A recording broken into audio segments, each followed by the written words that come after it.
is the great news headquarters for Lincoln. Yes, and even all of Nebraska, we are also announcing that Honda of Lincoln's the only dealer in the state of Nebraska to win the prestigious Honda President's Award for 2024. Honda of Lincoln, Nebraska's #1 volume Honda dealer, 27th and Yankee Hill Road, or online at hondaoflincoln.com.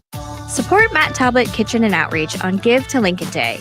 Your gift will be received by a portion of Lincoln Community Foundation's matching fund. Homelessness is a complex problem facing our community. By working together, we can find solutions. Your donation for Give to Lincoln Day moves us closer to ensuring that everyone in Lincoln has a safe place to sleep at night. Because of your generosity, hope lives here. Give anytime through May 29th at givetolincoln.com. Have you been injured in an accident and don't know where to turn? Do you need a lawyer you can trust to handle your case with professionalism and compassion? The attorneys at Liberty Law understand that a call to an attorney is a call for help. If you've been injured, we want to help you. Liberty Law's experienced attorneys are committed to the pursuit of justice for those injured. Contact us for a free consultation by calling 877-42-LIBERTY. Call Liberty Law and find out how we can help get you the compensation you deserve. Call 877-42-LIBERTY. Liberty Law Group. Trial attorneys you can trust. Load up on meat and more this summer at the Mercado by Certified Piedmontese.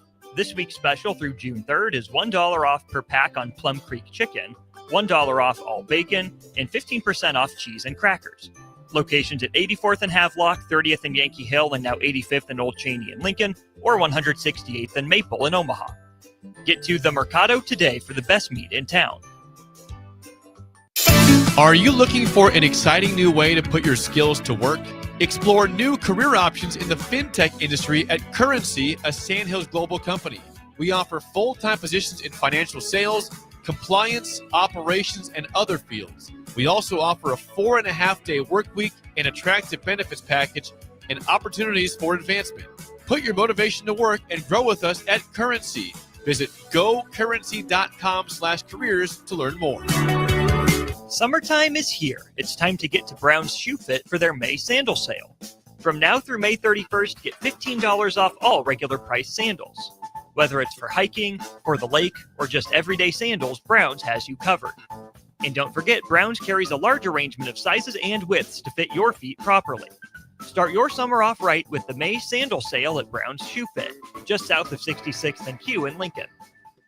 Garage doors can break down or quit working at the worst times. At Doors Plus, they understand that a broken garage door sometimes means repair and not replace. Sometimes, all you need to make your door like new again is a few bolts, a realignment, or even a new balance. Trust the pros at Doors Plus to handle your garage door repair the right way so you can get on with your busy schedule. Visit them online at DoorsPlusLLC.com or give them a call today at 402-590-5800. Doors Plus. Garage doors and more.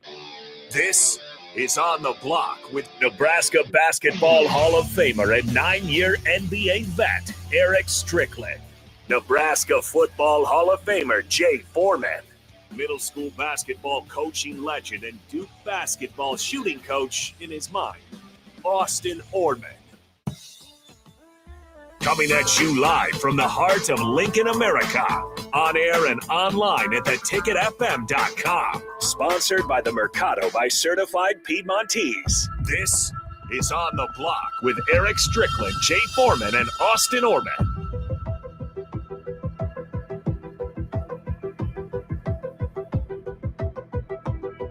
Welcome to it, Wednesday edition of On the Block. Austin Norman here. Eric Strickland was a day early on Give to Lincoln Day. You can be as well.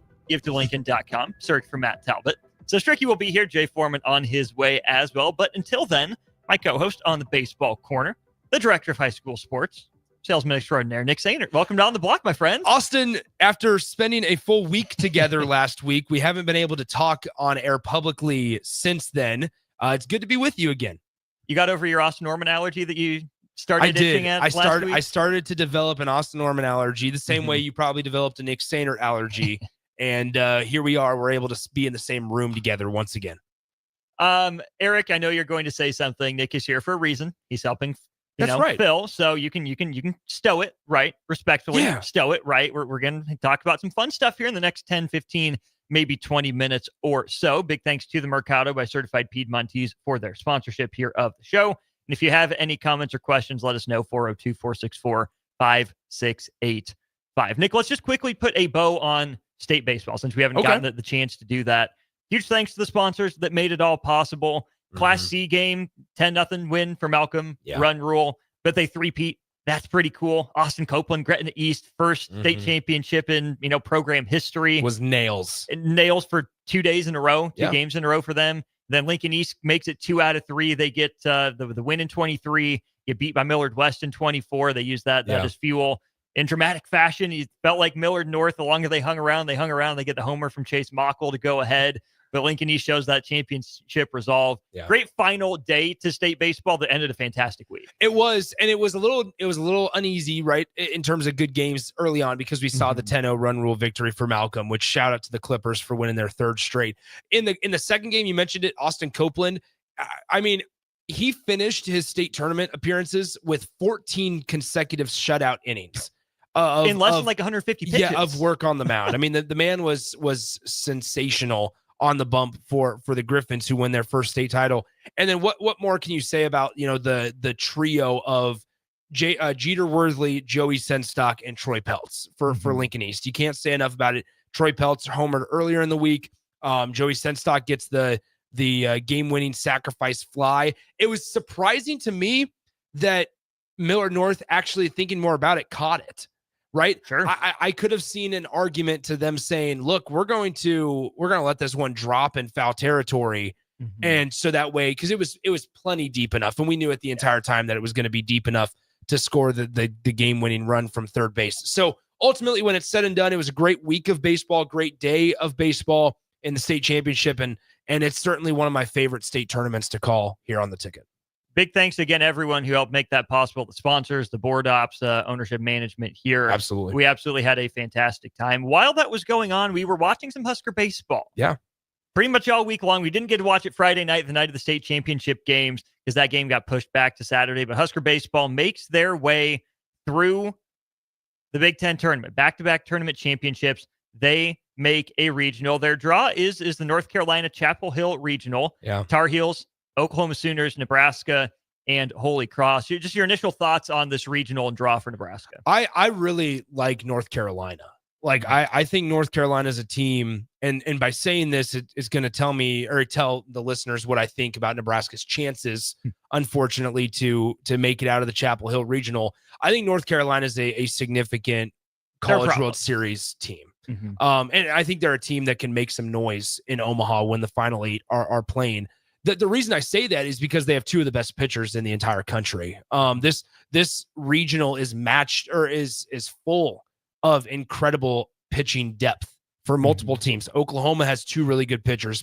North Carolina obviously does so as well. And I think that if Mason McConaughey was healthy, I think you could say some similar things about Nebraska. If Nebraska guys on the mound do something similar to what we saw them and how they played and performed in the Big Ten tournament, then I think we're going to be saying something similar about Nebraska's arms on the bump. But ultimately, when it was all said and done, we know the starting pitching matchup for the Nebraska-Oklahoma game on Friday afternoon. And in shocking fashion, and if I'm a Nebraska Cornhuskers member, I'm pissed. I am heated, using this as motivation, that Oklahoma is going with their number 2 guy against you, which in a roundabout way, maybe there's nothing by it. But I think Will Bolt and his guys could use this as motivation to say they don't feel like they need to start their number one guy, a potential top 10 pick, against us. But instead, they feel confident sending their number 2 guy, Malachi Witherspoon, out there, who is 3-8 on the year, I believe, with a 5.5, a 5.53 earned run average, just to save. What is it? Kyle Witherspoon? Kyson Witherspoon, who's going to be a top 10 pick in the Major League Baseball draft coming up because they're going to play North Carolina in the second game of the regional. Or so they think. Yes. Because what happened to LSU down in Baton Rouge? They threw their number 2 against Southeastern Louisiana, came back to bite them. Nebraska never ended up having to see LSU at all in that tournament because Southeast Louisiana took care of it for them. Maybe not throwing the ace in game 1 had something to do with that. That's the eternal conversation, right? Do you bank on your offense and the rest of your pitching staff to get you through that opening round game, or do you got to make sure you get to that next game in good position? Oklahoma throwing its number 2. To your point there, the difference between these two guys, Kyson Witherspoon, 2.47 ERA, a whip of 0.91, not 1.91, just 0.91. Yeah. 10-3 on the year in 15 starts. Malachi, 5.53 ERA, 1.5 whip, 3-8 record on the year. It's kind of funny too. One of the last baseball corners we did, we brought up Oklahoma. We did. You looked them up just out of the blue as a team that, how does Nebraska compare to them? We get that matchup here. Definitely a familiar name, but not a familiar foe. I mean, Nebraska hasn't seen the Sooners all that much. Maybe they saw them in an early season tournament. They played them in Globe Life in that first tournament they had, because the Sooners walked them off. That's right. Nebraska should have beaten Oklahoma, but Oklahoma walked them off. Here's the differences between Kyson and Malachi Witherspoon for Oklahoma. They're twins, and so Malachi's getting the start. Kyson, though, how about these statistics side by side? And friend of your guys' show, Evan Bland, put these out together. Who we will have on the show today, by the way. Perfect. So Evan can talk about it. Is Kyson, who they're electing to essentially save for a matchup against North Carolina, has 38 more strikeouts, 10 fewer walks, has allowed 7 fewer home runs on the year, in over 33 more innings pitched. He's also allowed 12 fewer hits on the year, and hitters are hitting .191 against him at the plate, compared to, again, when Malachi is out there, a .270. You're talking about an 80 points of difference in batting average from opponent hitters. It's a mind-boggling move, which it's one of those that if it works out in Oklahoma's favor, you're going to sit there and say, what a great coaching move. They managed the depth and the pitching rotation perfectly. But if it doesn't, and you end up having to pitch Kyson Witherspoon against Holy Cross, that's when you run into issues. Because you don't just want to leave your ace on ice. Right? No. You would throw him in that second game because it's win or go home in that case, assuming like you do that the North Carolina ends up beating Holy Cross. There's a lot there. There's a lot to get to. And on the Nebraska side of things, it is Jackson Brockett getting the start. The lefty has shown up big in some big moments for that team. It does make me wonder, though, how many or how few innings would Ty Horn have had to have pitched in that championship game to have a chance to get the ball? Like if he goes 6 instead of 8, is it him starting, or is this a sign that Nebraska feels good about where its rotation's at right now and they just trust Brockett? I would almost say that. So Brockett has pitched, I think it's been, like, I was looking at this, 18 innings fewer than Ty Horn. Has allowed fewer walks. Hitters are not hitting nearly as well against him as they are against Ty Horn. I think Jackson Brockett, simply Nebraska is going with what worked last weekend. They started Jackson Brockett in game 1. He had a relatively okay day against Michigan State. And I think that they're trying to sit there and say, okay, it worked last week. We know how superstitious baseball guys are. Let's do the same thing. If it's not broke, why fix it? And so, while I think Ty Horn might give Husker fans a little more confidence on the bump, Jackson Brockett has done a good job of at least limiting free passes, which is going to be crucial in a game that we expect to be pretty competitive. Kept the ball in the yard for the most part. That part is important as well. And then guess what? It's going to be the same thing of if Nebraska manages it well and Nebraska beats Oklahoma on Friday, we're going to be sitting there going, yeah, you know what? You feel pretty good, because what we would view Ty Horn is probably the number 1. Ty Horn's pitched against the best competition Nebraska's played. He's thrown against Vanderbilt, who's the number 1 seed. He threw against LSU. He threw against Oregon State. And then in the Big Ten title game, he threw against UCLA. He's been the guy that Nebraska's leaned on in every single big time matchup that they've played. And so as they would hope to play North Carolina in a winner's bracket game, you're going to sit there and say, okay, yeah, you feel like Nebraska is able to put their best arm forward. It's interesting that you bring that up as well, because Ty Horn answered the bell in a big way. He did. 8 shutout innings against UCLA. And I'm going to ask Evan this, but I want your thoughts first. There's a part of me that thinks, okay, Nebraska just maybe got a little lucky, right? Obviously with the drop against Michigan State. Yeah. But then I think the next 3 games that they end up playing then, Oregon, Penn State, UCLA, those weren't flukes.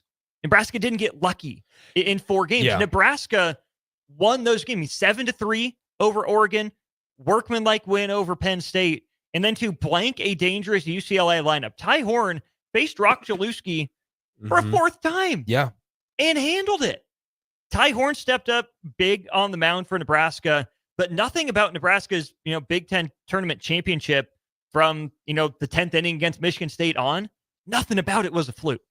It wasn't. I think one of the things that Nebraska did really well in those games against Oregon, Penn State, and UCLA was something that they haven't done for a good chunk of the year, and that was score runs early. Yeah. If you think back into the heart of conference play when Nebraska was struggling, it was they would be blanked for the first 5-6 innings of competition, and then they'd get a couple of runs in the 7th. They might get shut out again in the 8th, and then they were trying to mount a 9th inning comeback. And sometimes it worked, and it was okay. But what they did against Oregon, what did they do? They scored, they scored in the 1st inning. Believe so. They scored in the 1st inning.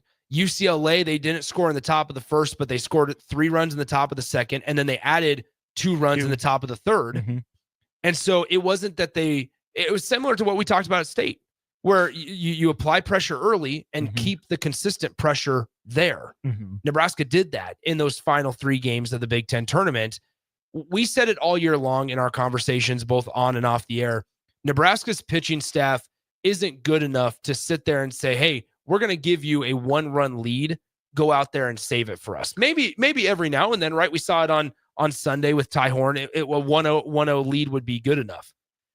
But Nebraska doesn't have a Big Ten pitcher of the year on their team this year. They don't have a Brett Sears. They don't have a Spencer Schwellenbach where you can go out there and say, hey, let us give you the ball 2 days in a row in the 8th inning and go slam the door closed against a nationally ranked opponent. And that's okay.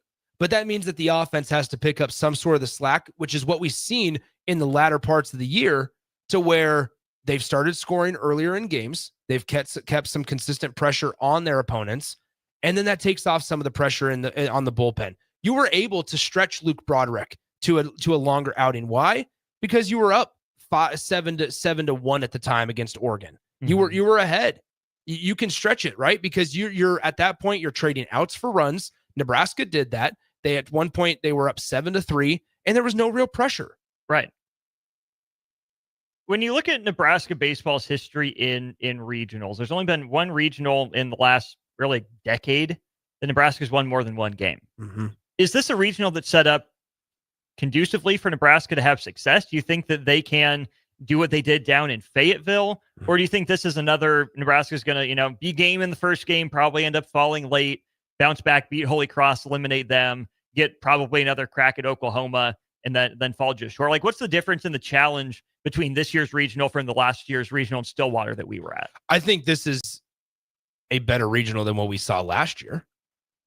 I do, because in this conversation, Oklahoma would be compared to Florida, and Florida was a College World Series team with one of the best players to play in college baseball the last 5 years. I think you look at what Oklahoma, the type of competition they've played in the SEC this year, and Oklahoma's record 35-20, 14-16 in SEC play. And in Hoover last week, they ended their season against a team that ended up being the number 1 overall seed in the NCAA regionals in Vanderbilt. But they were able to knock off Kentucky and Georgia. They went 2-1 in the SEC tournament. So I think, though, without looking at too much SEC bias, right, and knowing that there's 13 SEC teams in the regionals, I think it's set up a little bit better. We looked at the statistics a couple of weeks ago, and we just pulled up Oklahoma, like you mentioned at the start of this conversation, just on a whim.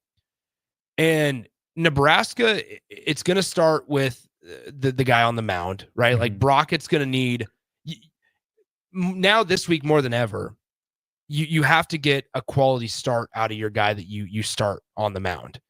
And whether that you can weather the runs, you can't let it get out of hand by the 3rd inning and have to go to Drew Christo, who will then relieve for 3 innings, and then go to Broderick, and you're just trying to limp your way through a game. Yeah, you're trying to win it, but you cannot go through a large chunk of your bullpen on day one. Right. The Brockett start is going to be so crucial for how this sets up for Nebraska. Sure, on paper, Nebraska could compete with North Carolina, right? They just beat two nationally ranked teams, two teams that are going to host this weekend in regionals in Oregon and UCLA. So can they do it? Sure. But it's going to start with once again, a strong performance on the mound from a guy like Jackson Brockett, because that's what allowed you to do what you did and what allowed you to go into Sunday's Big Ten championship game and say 95% of our bullpen is available, because not only did our starters come in and do the job, but Christo was nails. Broderick, you were able to stretch him out. And part of that's because of the offense, but part of that is also because the dudes on the mound did their job. Even Timmerman, came back from a rough first outing. It was a little bit better. So, 100%. All right, Nick, appreciate you stopping in. Thank you. I'll hand it off to Stricky. Thanks, Jay's Stricky. on the way. Thanks to the Mercado by Certified Piedmontese for sponsoring On the Block. We'll bring in E-Strick after this. Follow Austin Strick and On the Block on Twitter at Austin Orman, eStrick20, and On the Block 93.7. More of On the Block coming up.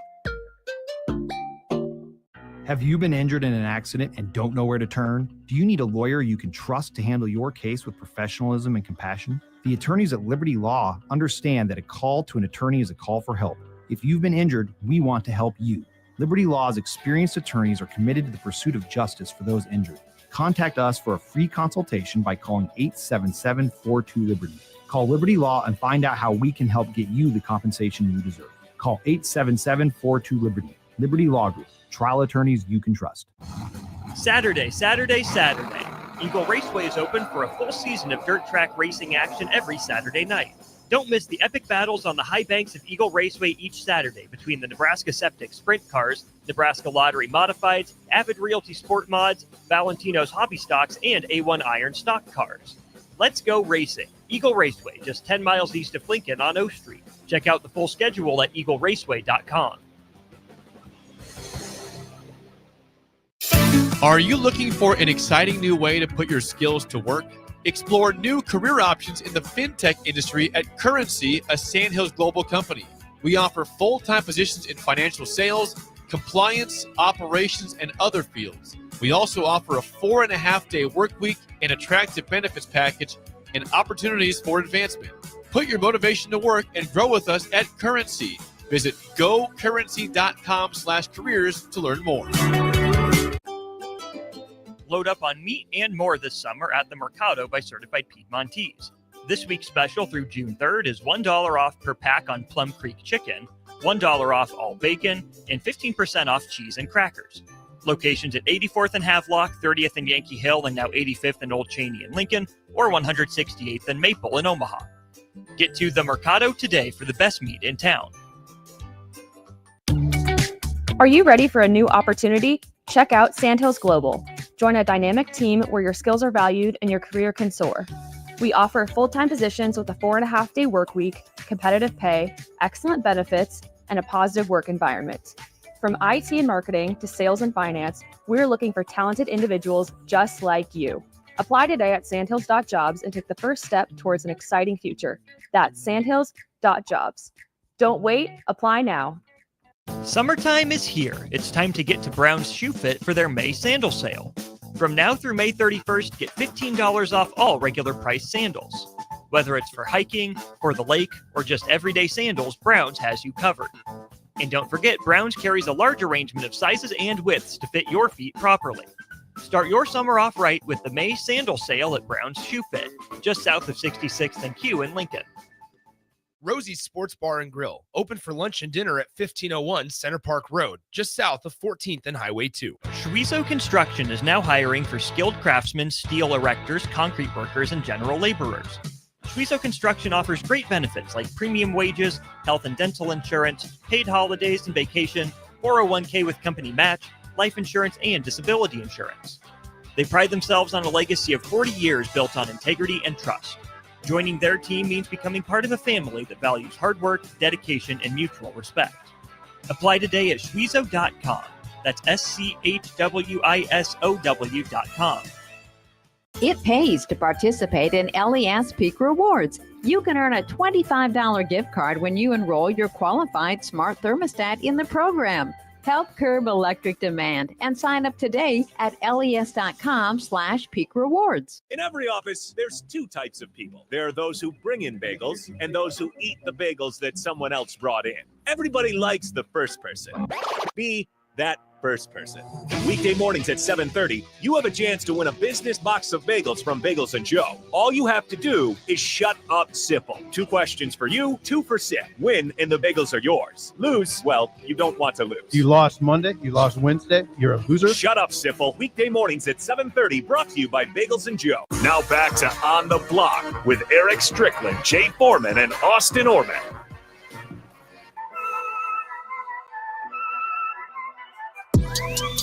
Welcome back to it. This is On the Block here on a Wednesday. Glad you're along for the ride. 402-464-5685. You got anything to say? D-Strict, what's up?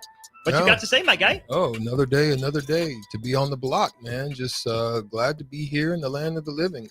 Coming off of Memorial Day, having a good short one on yesterday. It is right in the hump day of the week in the middle, and let's talk about it. A lot on the docket. Lots to get to. We'll talk some college football playoff here, some NBA playoffs when we get to it in hour 2, and then that conversation with Evan Bland of the Omaha World Herald. Don't forget, in about 20 minutes, we'll play the shootout with Strick, so get ready for your chance to win $30 to Buffalo Wings and Rings. But Strick, we've talked a lot about college football playoff formats. A lot of change in the air. We know for 2025's college football playoffs, it's going to be straight seeding 1 through 12. But now there's steam being picked up for the 16-team playoff. Not everyone is fully on board with it yet, but they're at least interested in it and interested in talking about it. And at the SEC's spring meetings now, summer meetings, whatever they call them, down in Destin, Florida, you got 2 camps really talking about a 5+11 idea. One camp that is with the 5 automatic qualifiers and 11 wild cards is the coaches. Lane Kiffin came out in favor of that. Kirby Smart came out in favor of that. And they both said they want a model that include the most SEC teams possible, right? Because they would prefer a playoff model with the 16 best teams. On the flip side, you have some athletic directors, including Florida's athletic director, Scott Strickland, and old friend alert, Trev Alberts. The ESPN's article says they were both adamant about wanting more automatic qualifiers. And if they get more automatic qualifiers, the SEC would likely adopt a 9-game conference schedule like the Big Ten has been at for a few years now. Would you, Strick, rather have a 16-team playoff with only 5 automatic berths for the conference champion and then 11 wildcards? Or are you okay with the system where the Big Ten and the SEC get more automatic qualifiers in other conferences? Yeah, we knew that this was going to kind of come to a head. We knew definitely that the Big Ten SEC was going to be vying for more. Mm-hmm. It's a monetary thing for them. It's a bonus thing for them. It's different things that kick in when you're looking at qualifying. Obviously, Lane Kiffin's going to be one of those ones because he was on the outside looking in and thought they should have been in. And if they probably have that format, they probably do get in. Now, I think the other model, I can't really look at this and say where the benefit lies, but I think it makes it simpler. I think it makes it easier if you go to the 16-team model. Mm-hmm. Some people are not going to like that fully because they're going to think a weaker conference in their mind's eye or in their headspace is going to, knock somebody out that they think that should be in. So we're still, I think, in that hodgepodge, still trying to figure it out, still trying to look at different means and methods by which to implement a plan, see what works, trial and error, whatever you want to say. So I think that's where we are at this point.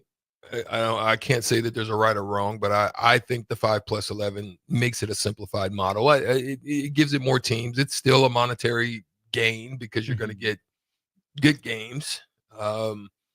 It looks more as if it's trying. I don't know. It's definitely minimizing the bowl games. It's making them a lot less attractive. a lot more focused towards that model. And I don't have a problem with that, but it's definitely going to take away from the luster of a bowl at this point. If I think either of those models is going to do that. Are you a fan of conference championship games? Are they still viable? Do they still have a point, or do we need something new? 5-11, they do. Big conference, they don't. Two conference basically model push doesn't. So,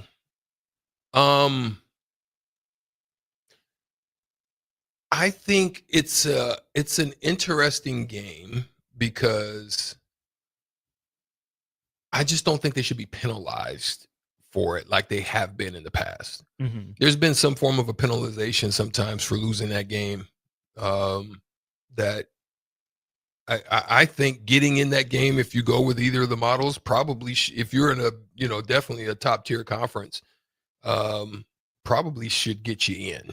I don't think it should knock you out. I don't care if you even get there late, but I think forcing the SEC to get to a 9 conference schedule as well could probably be of help to them.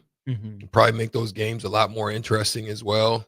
But yeah, at this point, I'm not against it. I still think it's something to play for. I just don't think it should be penalized.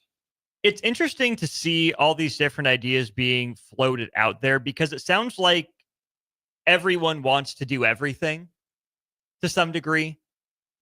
And, coaches want to play more games that matter, but they also want to make sure they keep the health and safety of their players in mind so that they're as fresh as can be for the college football playoff, right? Athletic directors and commissioners want games. They want their teams to be on TV as much as they can, but they also want the safety and the security of knowing, if anything goes wrong, we won't be hurt that bad. They want conference champions to be crowned, but they want conference championship games shoehorned in and not made a focal point. No one knows what exactly they want, except for, I think, one thing, Strick. They want risk mitigation. They want a surety in a lot of these cases as much as they can. I mean, we're all searching for answers in the NIL era. Absolutely. But isn't part of the fun of sports, whether it's as a competitor, knowing that you're going to go out there, put it all on the line to win, isn't part of the motivation playing as hard as you can, not to lose, not just to win? Maybe it depends on how you frame it in your mind. That you go into it with a chance of failure. I'm going to put my best out there, and that's all I can do. You can't control everything. It seems to me like Greg Sankey, who's made a lot of comments, like Tony Petitti, who I'm sure is not far behind, and a lot of these athletic directors, right? Like Trev Alberts was saying, Scott Strickland was saying, they want assurances that their teams have an automatic path. Because why? Surest way to money. And that's the motivating factor. And I think coaches want some assurity too, but what it sounds like from what Kirby Smart and Lane Kiffin were saying at least was they want to assure that their teams just have a fair chance. Let us decide it on the field, and whoever's the best 16 at the end of the year, or, the top 5 conference winners and the top 11, outside of that, let the chips fall where they may. It just bothers me that so many people in positions of power, it seems like they want to take some of the fun, the mystique, the intrigue of, well, what happens if we lose? The flip side of the coin out of the equation. They want, the Joker's two-faced coin or two-faced coin, whatever it is, right? That they never lose. And I get why they want that, but I don't think that's healthy for the sport. No, I don't think so either. And I also don't like how, like you say, okay, I'm going to give it to you in an analogy form, and I think you'll understand where I'm going, and I'll finalize it. Hit me. I'm sure you haven't watched it, but I'm sure those who are listening have watched it, but they've seen Gladiator. Great movie. You've seen it. So I think you'll understand what I'm saying. Maximus was so good, so dominant, that once it came to a point where a position of power felt as though, in order to maintain the mystique, as you just alluded to, the gravitas of the control, the power amongst the the peers, the eyes, those who are watching, that I need to defeat them, because he's basically taken that from me in the midst of the it's not the octagon, it's the Coliseum. Yeah. Right. So they stab him up and put a little poison in him before the fight. So they fix the fight. Yeah. To me, when you look at this, it feels that way, as if those top tier conferences in a form are trying to fix the fight. Because here's what's next. Here's what they are going to do. They're going to go 9 games, and they're going to schedule weaklings. So smaller conference teams aren't going to have probably the same opportunity to knock off a big boy, right, to put themselves in a position. And then the argument becomes, well, you didn't play anyone. You're saying the schedule's not good enough. It's going to be that, but they're not going to care, because they're going to say our conference schedule speaks for itself. So they're going to be afraid to schedule a App State or a North Dakota State or a Boise or UNLV, a San Diego. You know what I'm saying? They're not going to schedule it, and they're going to be looking to get in the mix, because they're going to want to because they have to, in order to put themselves in a position, they need the people that are watching to, oh yeah, they competed, I like them, and it raises their level in the eyes of the writers and all of that. So that's the part that I think that it'll go to, if it goes to that format. The power will basically weed out the little boys in the factoring of how to get there. Oh, I completely agree. Let's hit Bandit on our Starter Human Jewelers text line. Bandit asks, why don't they just announce the college football playoff field after the regular season and before the conference championship? Well, there's a lot of reasons for that. Number one, you still want to give the illusion of something to play for. I think in both models, right, whether it's the 4 automatics for the Big Ten and the SEC, or just the 5 conference champions, I think to Strick's point, the top 2 teams in those conferences are basically assured of getting in anyways. Where it hurts, is again those smaller schools, because if you announce the college football playoff field before the ACC championship and say there's only one viable team in the committee's eyes out of the ACC, or only one viable team, the Big 12 is just getting its champion in and not a wild card. Well, what if the favorite loses? What if favorite loses? Then, okay, you're down to, an 8-4 team that wanted to be 9-4 and win the conference championship, as opposed to, the 11-1 team or the 10-2 team that you were looking at before. And again, they want these conference championship games to matter. If you announce the field before the conference championship, it takes everything away. Who cares? It's pointless. And that goes to my initial point of everyone wants everything to matter. They're not picking a lane and going with it, right? They're waffling between, well, we want this to matter, but it doesn't really matter. And we want this team and this type of team to be included. But, maybe we need this other team in there too. We want to protect rivalries, but we don't want to play, 9 conference games.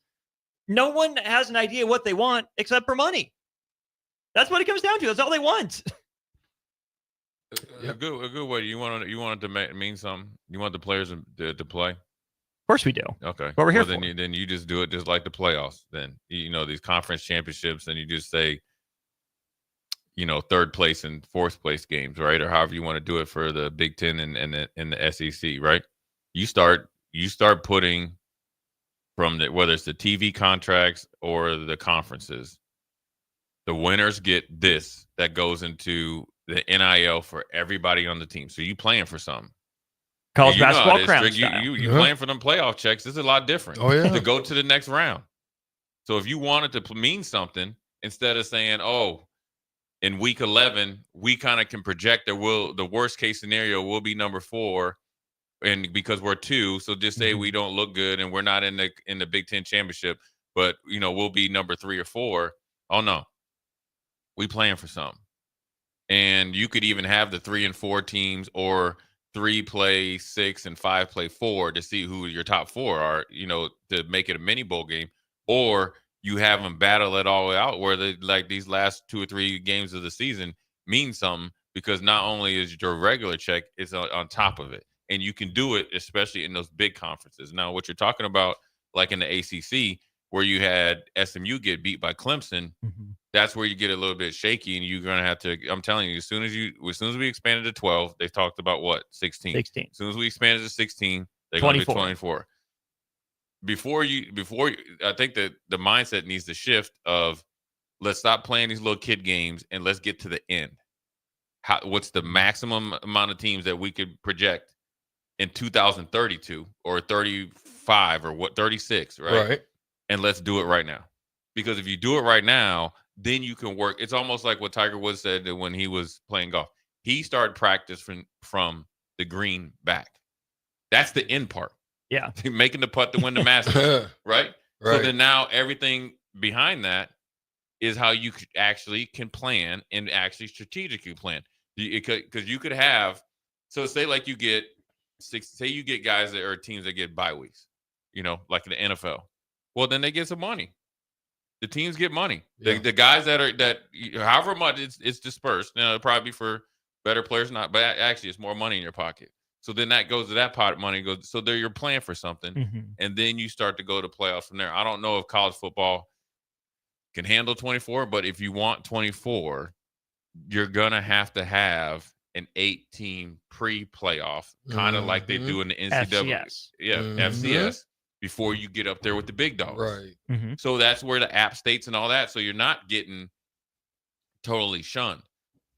Now, if I'm a team that's on the come up, trying to be on the come up, Indiana, Illinois, I guess a little bit like Nebraska, Arizona. I'll throw Washington in there. And I think they're probably, but say South Carolina, and I'm talking about where you want to be in Syracuse on the come up for, and not just 1 year. I'm talking about considered like a team that actually is going to get a benefit of the doubt. Right. Is bring them all. Bring them all on. Bring them all. Because you're gonna have to face the concept that you might have to take an L to get 2 wins down the road, and one of those wins of, oh man, you know what? That was a great game that they actually took a chance to go to App State. They might have lost, but you know what? That's a competitive team, competitive football department or football team. We're putting them into that 24-game playoff. Well, that's what Utah and TCU had essentially when they were in the Mountain West. Yeah, going back and forth with Oregon and with Wisconsin and Rose Bowls. Right. Fiesta Bowls. That's what they did. Right. And you remember, you're talking about TCU. Remember when they played Wisconsin and they, you had some really good players that made names for themselves. And so that's how stars are born, but that's also how old Kansas State, by the way, Kansas State, back in the day. Right? Yeah. So there is options for the smaller teams, but you have to work with the mid-level teams in order to everybody eats. But then also if you structure it once you get past 16, or if you want to structure the last 2, 3, 4 spots outside of this 12, you're gonna have to have some sort of play-in game, so where it really means something. And don't be afraid to put a blue blood per se that on the chopping block. Okay, like a Ole Miss, LSU, who's an Ole Miss, LSU, Texas A&M, all took their turns of getting beat by Florida, right? This year, right? Yeah. Okay, well, whichever one of you guys have been complaining on social media, guess what your prize is? Now you go to Boise in this case, because in this new model, Boise wouldn't be a top 14. So now how bad do you want it then? So now you get in the plane going way up there to playing that blue field, and it's cold as I don't know, get out, and you playing at 8, 9 o'clock at night. That's what you earn. Yeah. And if you do that, I think that creates excitement. And then on top of it, if you ever try to get the influx of money from the TV contracts, and I think you could definitely keep teams, coaches, staffs. It doesn't have to be a whole lot of money, but it's a lot of different. Like, hey, we're going out here playing. Are we just going to go through the motion to get through the game, or is the difference between all of us getting $10,000 versus all of us getting $20,000? We're going to be invested. That part. I know I am. Mm-hmm. The only other point I'll make before we get out of here is if you look at the quote unquote professional model, right? If that's where college sports is heading, is toward more and more what we understand as professionalization. I think word association is a big part of it. And what if we do something as simple as, hey, guess what? It's not a conference championship anymore. It's a division championship. When's the last time Major League Baseball played a division championship game?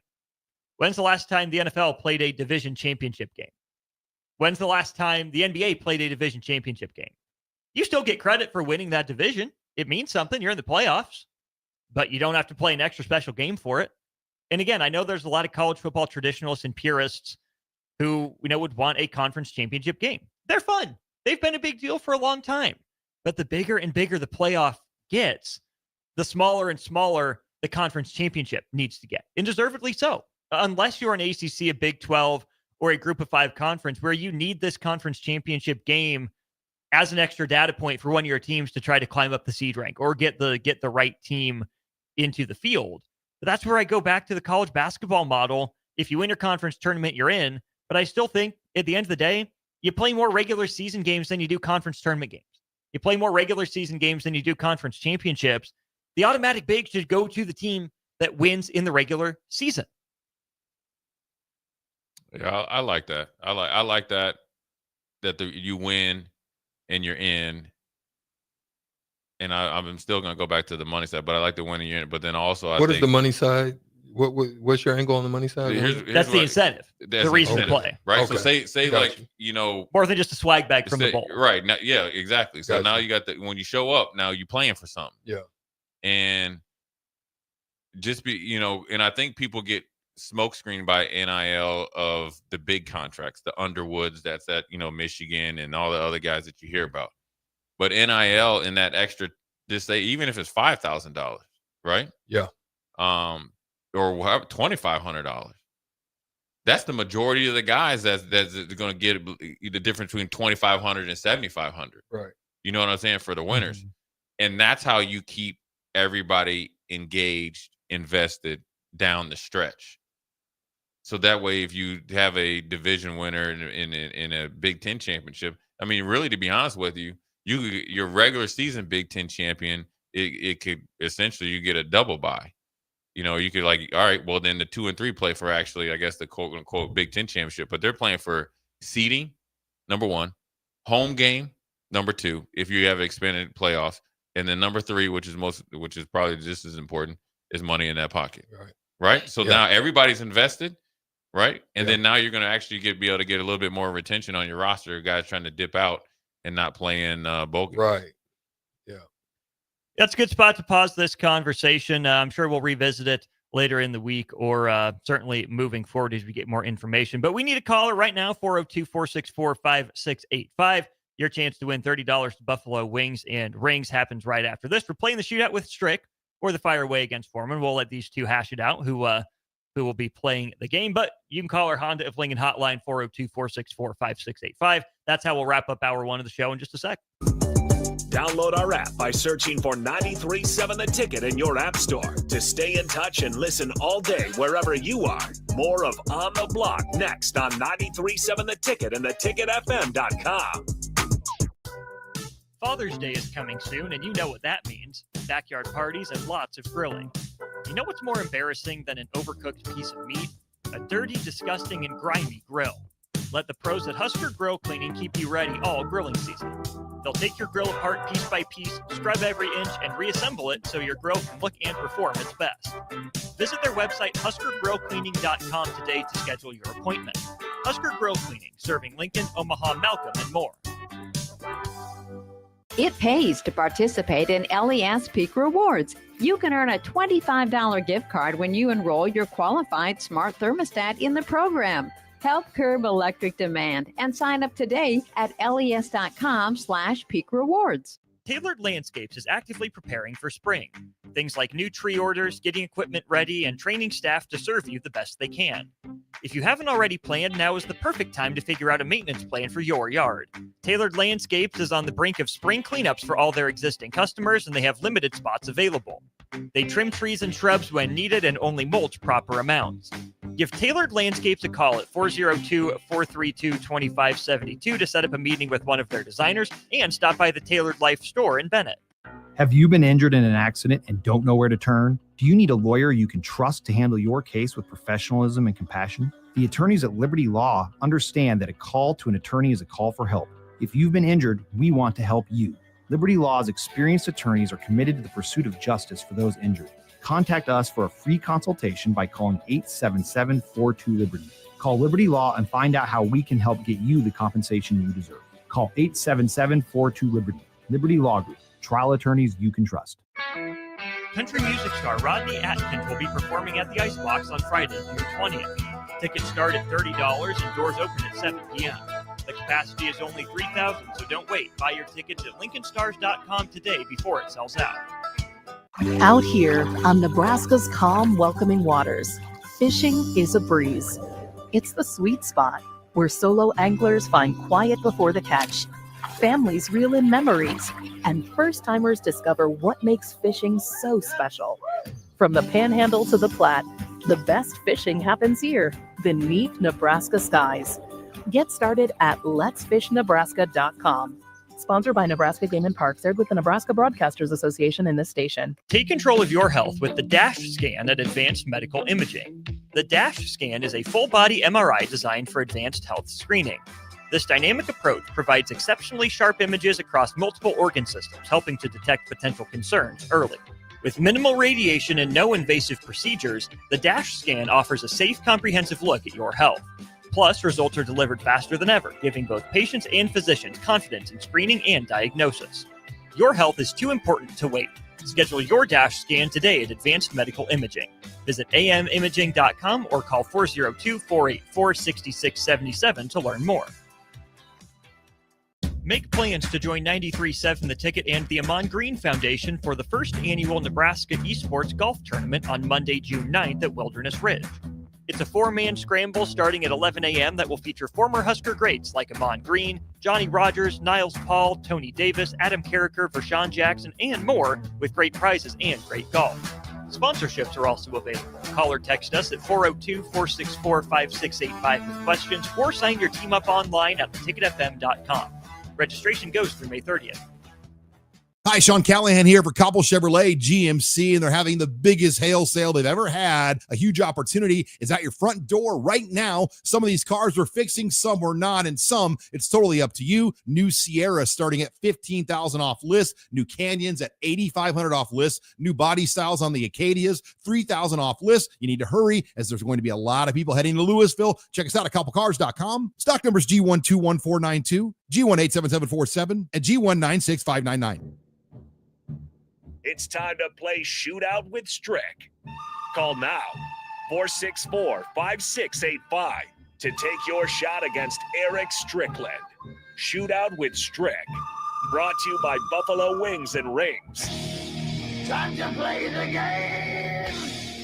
That's right. The game is the Shootout with Strick, except you're playing Jay Foreman today. 402-464-5685. Let us know if you want to play. $30 to Buffalo Wings and Rings. While we have time, let's tell you about something coming up in a couple Mondays from now. That is the Amon Green Foundation Golf Tournament. Registration for the first annual Nebraska Esports Program Golf Tournament fundraiser closes on Friday. Four-man scramble style tournament on Monday, June 9th, teeing off at 11 a.m. at Wilderness Ridge. Still room for whole sponsors and for teams. You'll get dinner after the round with a silent auction. Lunch will be provided for you, too. There are whole prizes, team prizes, a number of former Huskers on site, including Amon Green, Niles Paul, Frankie London, and 93.7 The Ticket will be out there broadcasting. $140 per golfer, $560 per foursome. You can go to theticketfm.com to sign up. You can also reach out to Nick or Jake at Jake at theticketfm.com or Nick at theticketfm.com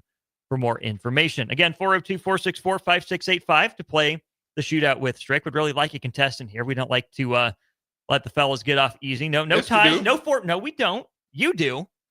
We don't. Strick. I like that good win, man. Strick's still salty. I am. What reason would you have to be salty? You He know doesn't- what you happened. never One, once- you got- what you always He got do. Tyler Halliburton last second. If you That's just a knew the fact. answers, my guy, that's all it comes down to. Come on. I set you up for success Cap. every time. Major cap. Every time I set you up for success. Maybe this will help us. Looks like we have someone on the line. So I will tell you, it is a college football related topic. So good day for Jay Foreman to be playing. Going to be tough for our competitors. Who we got? We got Neil on our Honda of Lincoln hotline. Neil, hello. How are you? Doing good. How are you? We are great. You set to take on Jay Foreman here. You good with that? Yeah, that's it. Okay, 4 questions for Jay first, and then we will give you your 4. Don't forget, Neil, Strick is your lifeline. So if you need a lifeline, just yell lifeline, yell Strick. Make sure he's paying attention. You have him for 1 question. I don't even know what the topic is. I just turned it on, and you guys were talking about needing somebody. They don't give it to You know what, Neil? We appreciate your service. It's college football related. You will find out the exact topic here. You hold on the line. We'll get Jay his 4 questions first. All right, Jay, your round of the shootout with Strick begins here in 3, 2, and 1. They scored the fewest points in a single college football playoff game, Michigan State or Notre Dame? Notre Dame. Michigan State. He recorded the most rushing yards in a college football playoff championship game, Ezekiel Elliott or Derrick Henry?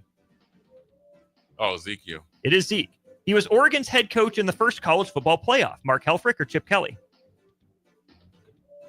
Helfrich. It was Helfrich. And which school won the first college football playoff championship? Oh, it's gotta be Alabama, right? Alabama. Clemson. I said Clemson. 2. Ohio State. Behind Zeke in 2014. That was it. That was the first college football playoff. And Ohio State. Was that Haskins? Ohio State took down it was Bama. number 12. It was the 4-seed Ohio State. They had like 3 different quarterbacks that year. Yeah. Dang.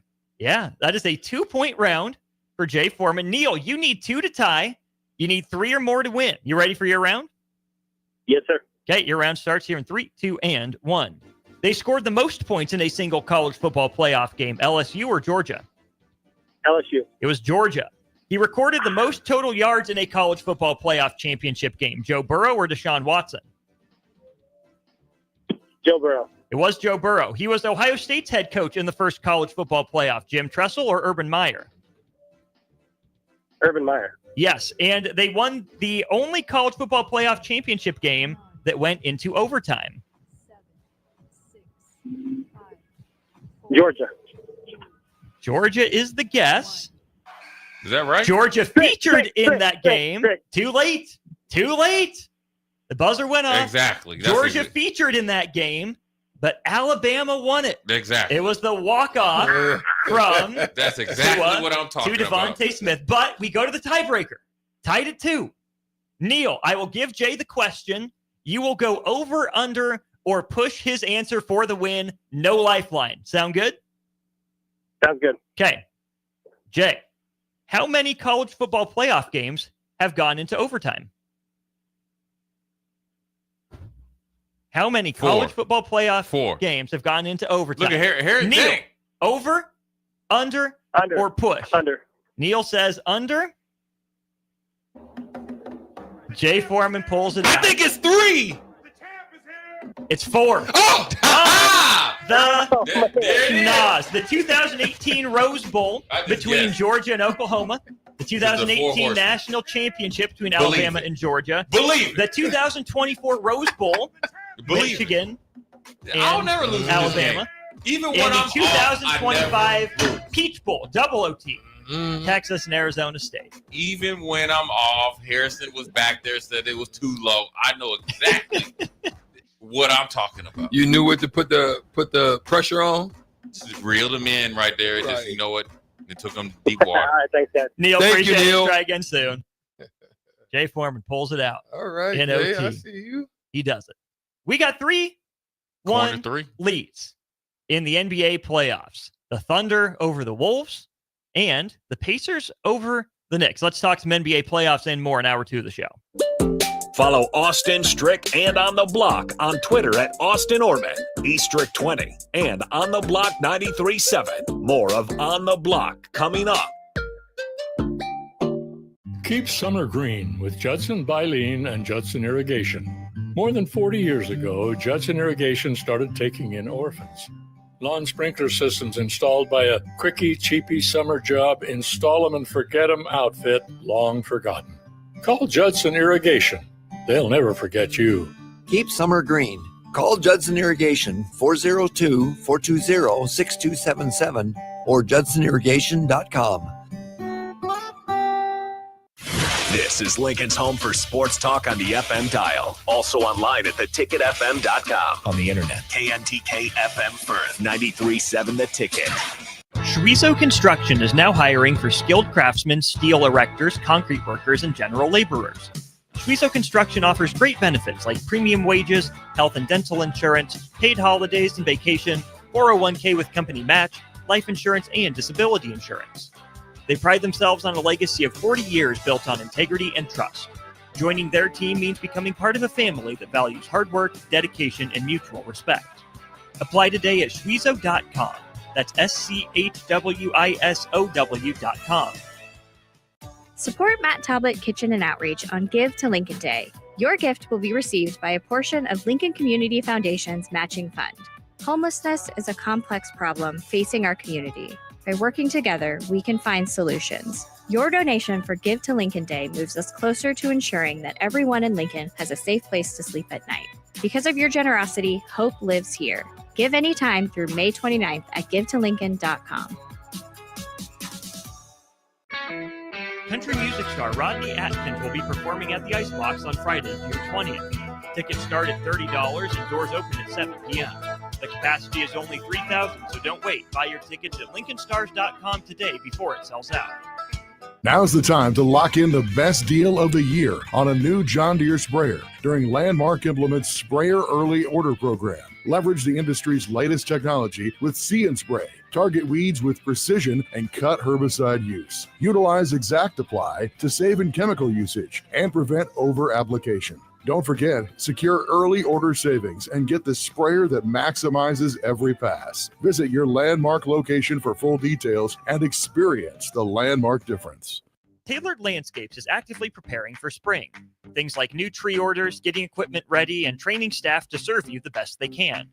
If you haven't already planned, now is the perfect time to figure out a maintenance plan for your yard. Tailored Landscapes is on the brink of spring cleanups for all their existing customers, and they have limited spots available. They trim trees and shrubs when needed and only mulch proper amounts. Give Tailored Landscapes a call at 402-432-2572 to set up a meeting with one of their designers and stop by the Tailored Life store in Bennett. This is On the Block with Nebraska Basketball Hall of Famer and 9-year NBA vet, Eric Strickland.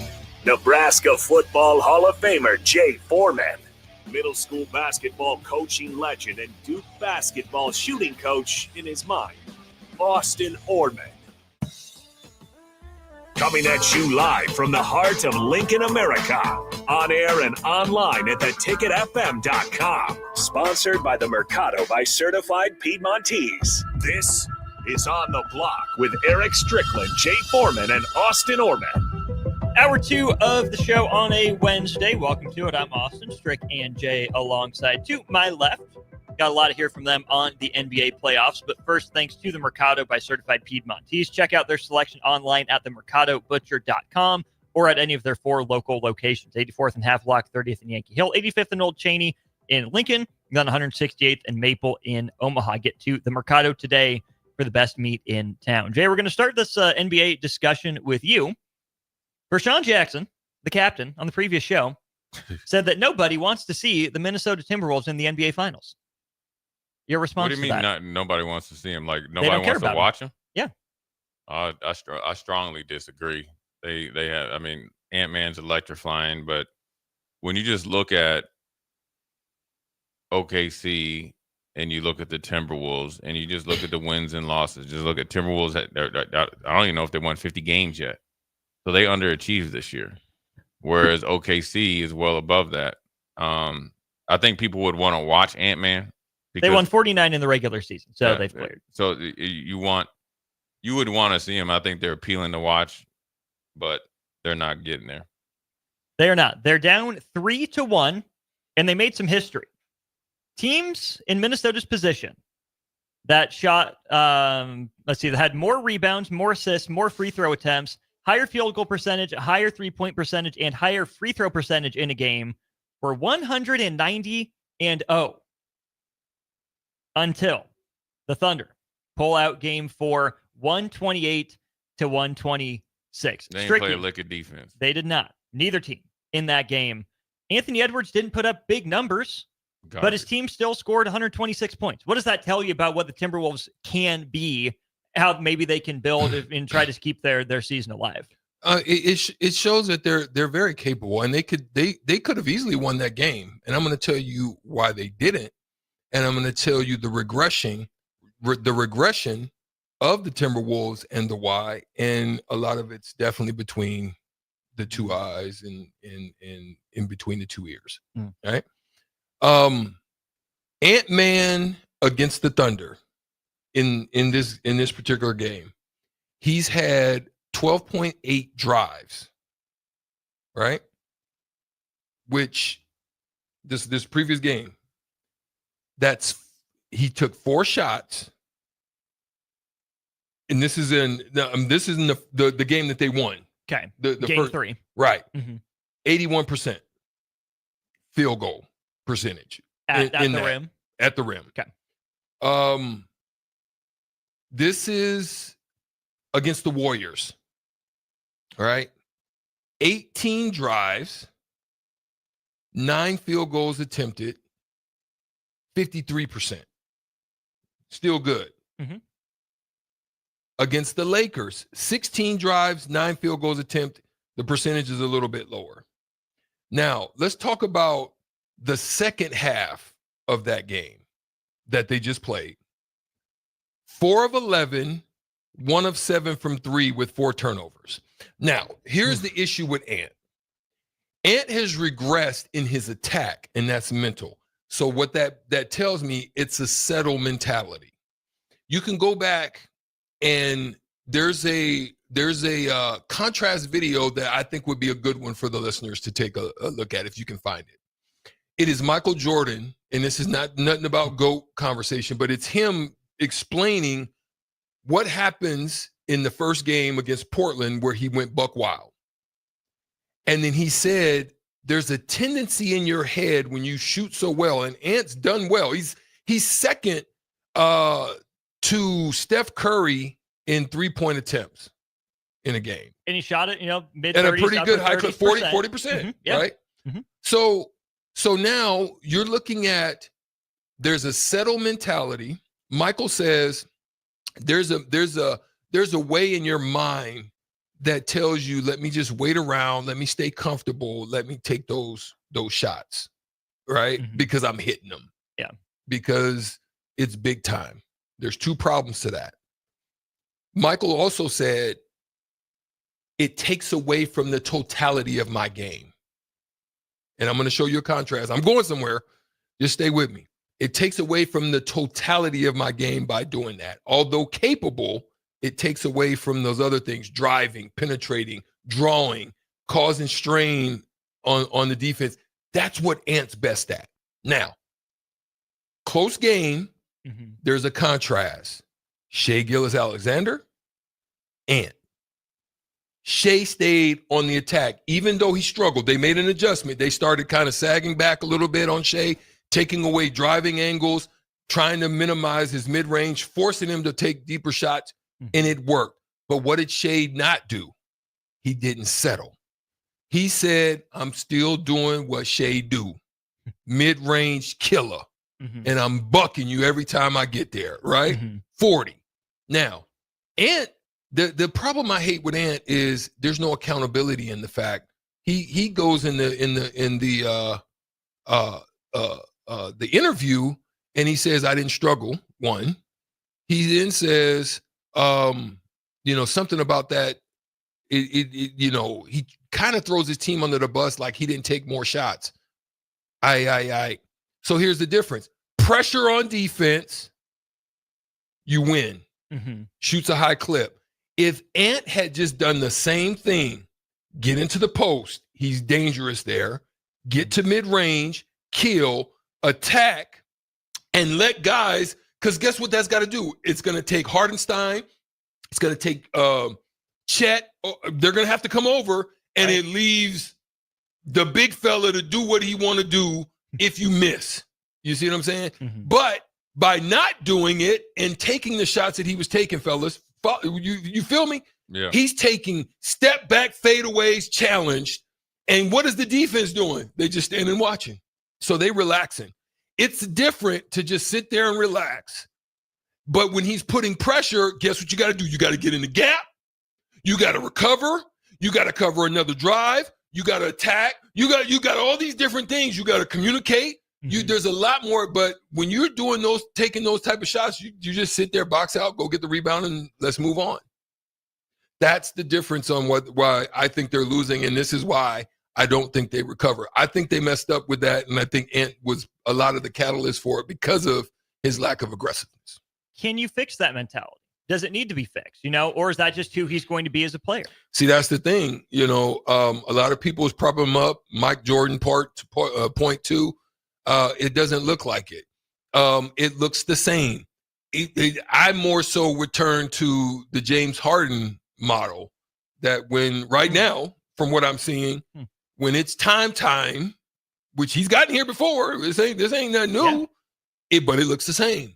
And we've seen something very similar to another player, not MJ, because MJ, once he learned, he broke through. Others broke through. Shea is about to break through. And this is where I think we're gonna find out really what Ant's made of, because is he willing to take the criticism? Doesn't seem like it right now. Is he willing to listen to the coaches? Doesn't seem like it right now. Is the analytics getting to his head? Maybe so. Is he gonna change it? We don't know. So there's where I sit with Ant in this whole thing.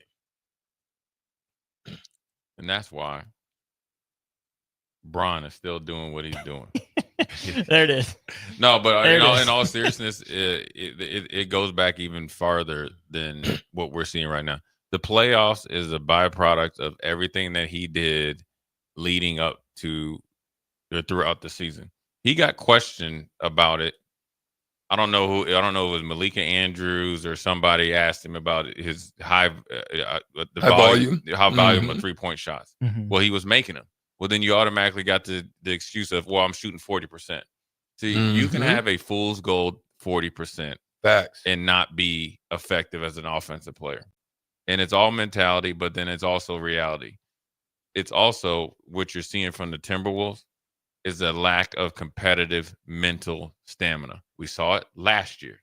Yeah. We've seen it this year. Yeah. For them, first of all, when you look at the Timberwolves, you look at the first quarter. I think I was watching the game. I knew the game was over. I turned it because they had 4 or 5 defensive breakdowns just on simple switches. Or if they're going to hedge, they're going to hard hedge, or if they're going to fake hedge and get back. They were busting where they were giving up layups. You can't do that. I think it's number 22 got to the rack easy like a layup drill. You can't do that in the playoffs at home. Negative. You can't be on the backside of a defense and miss a switch and be like, let him go get an easy 2 points. Because it's not just the 2 points. It's the momentum.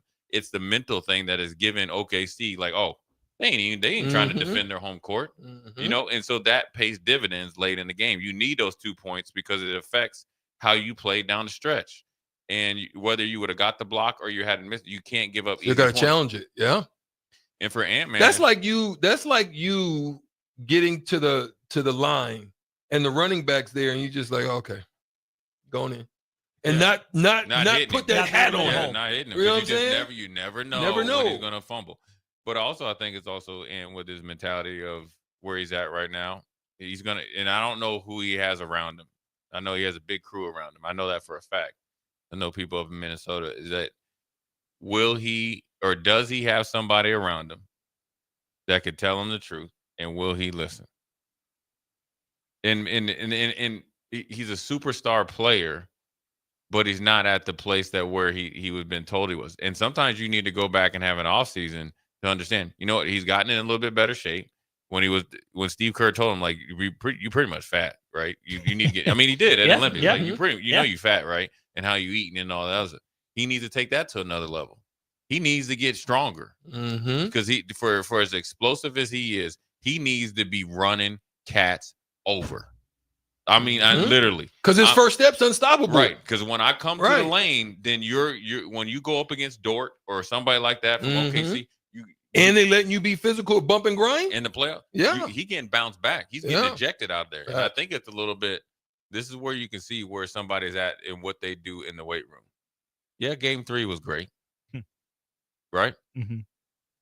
But you didn't want none of that. You didn't want that smoke in game 4. And game 4 is the test, right? You're coming home, you're desperate, down 2-0. But you didn't. You're supposed to win game 3. You sitting out there passive, like what? Like this dude face guarding you. Why ain't you just push him off of you? You trying to? I'm getting him to the block. I'm just telling you right now. Yeah. I'd ask Get up off me. I'm just telling you. You trying to tell me You're probably the best athlete in the NBA. He's the most. Well, if you're not, I'm talking about being able to go the most explosive, most athletically talented guy that we believe is a superstar. Yes. Right. I mean, you could say you could do like with Zion. And we're talking about a real dude that 82 games, you see something, right? You do something that extraordinary. You trying to tell me that dude you can't get out? That's what you're telling me now?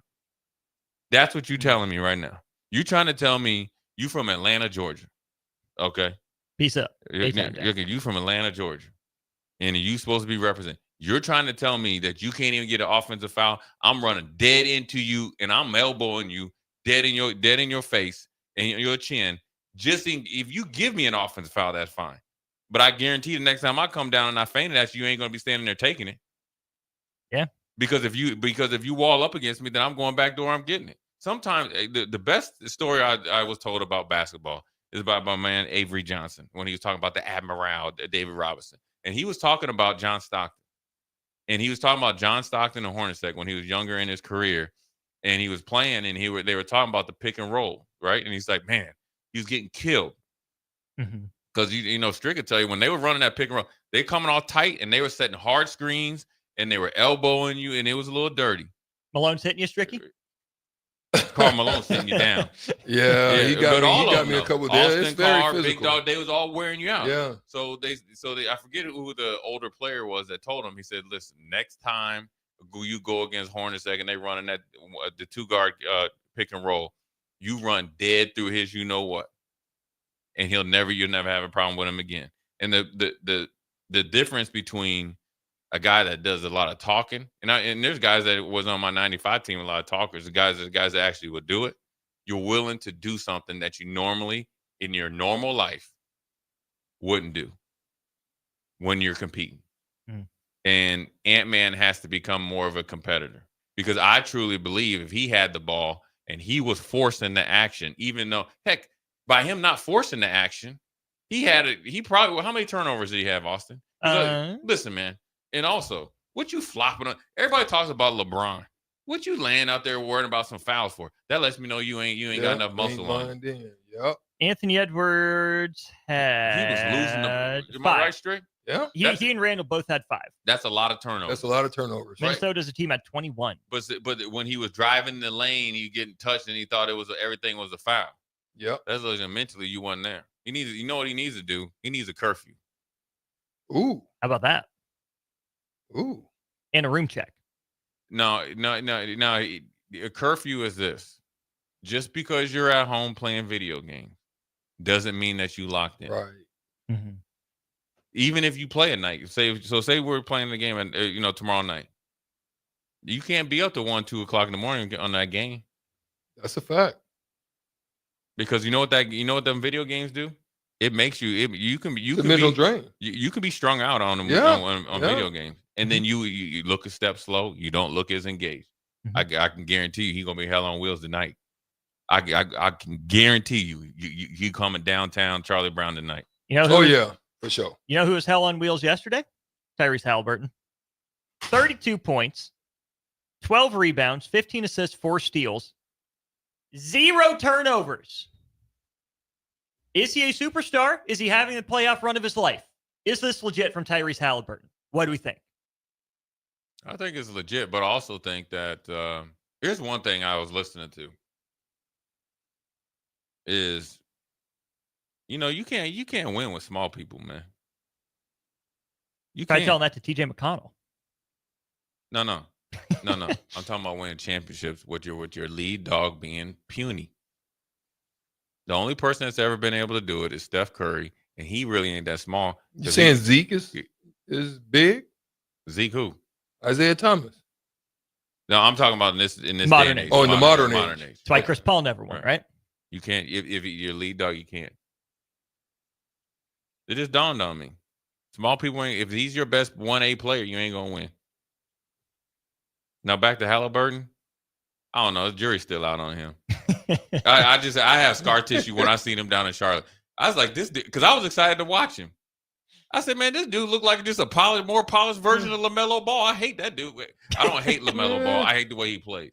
Sure. Because I think LaMelo Ball plays like he's immensely talented. And before people get on the text line and say you never could be, I know that. I'm not a professional basketball player. I'm never going to say that I was better than him or could it be better than him. All I'm saying is this, is the way you play the game of basketball, LaMelo Ball, you will never win a championship. So when I saw Tyrese Halliburton, it was like those two were literally just playing one-on-one. But And LaMelo's a better one-on-one player.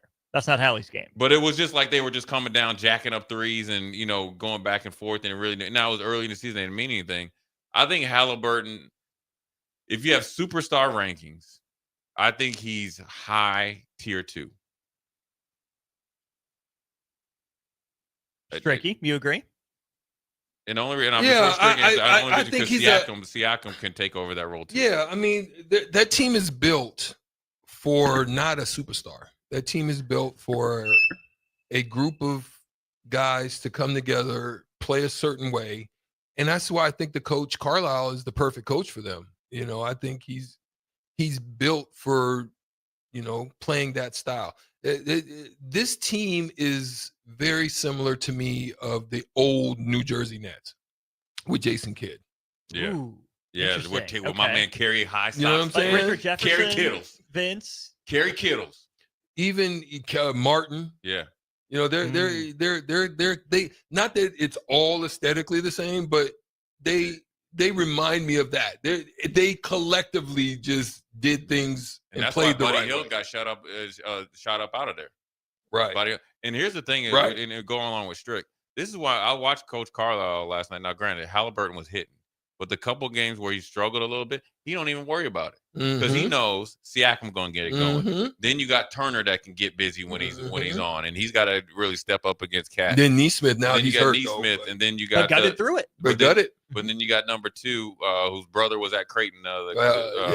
Nimhart. He Yeah. he can go too. Hey, and he talked crazy. You ever see him play? He talked big jump. Don't. Hey, you know what they say, Strick? What's that? Don't let the light skin fool you. Don't let the don't let it fool you. What's also awesome quietly that was done is the question then becomes, and Austin and you guys can tap in on it, or even you guys 402-464-5685. Was this an all-time great performance by Halliburton? Here's why I say that. Only Oscar Robinson and Nikola Jokic, they're the only players with 30, 15, and 10 in a playoff game. He's one of 3. And he's the only one to do it with no turnovers. With no turnovers. Well, then you answered the question right there. Anytime that you're in the same sentence with Oscar Robinson, right? You can stop there. But then I can double down on it with the Joker, what he's done, and then you do it, and then without any turnovers in a playoff game as the lead point guard. I think it's more impressive what he did on the boards. I think the reason Indiana is not very good rebounding team, but when you have your guard and think about that, he's the only player on the Pacers that grabbed double-digit rebounds yesterday. And that's why I say Jason, because that's 5. how Jason Kidd was. Right. He's one of those guys that will go in there and pull out 10 of them. I think it's an all-time performance.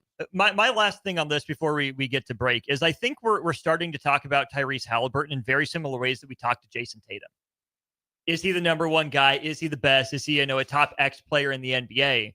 Where I think with Tatum a lot of the time, especially this last playoffs when he didn't shoot well, the conversation is what he didn't do, right? He didn't shoot well. Does he have the demeanor, the personality to be the number one? How much of the success is him? Halliburton has his off games. When he struggles, you don't notice him. But then he bounces back. Right? But he's available all the time. He makes the right play. He'll make a big shot.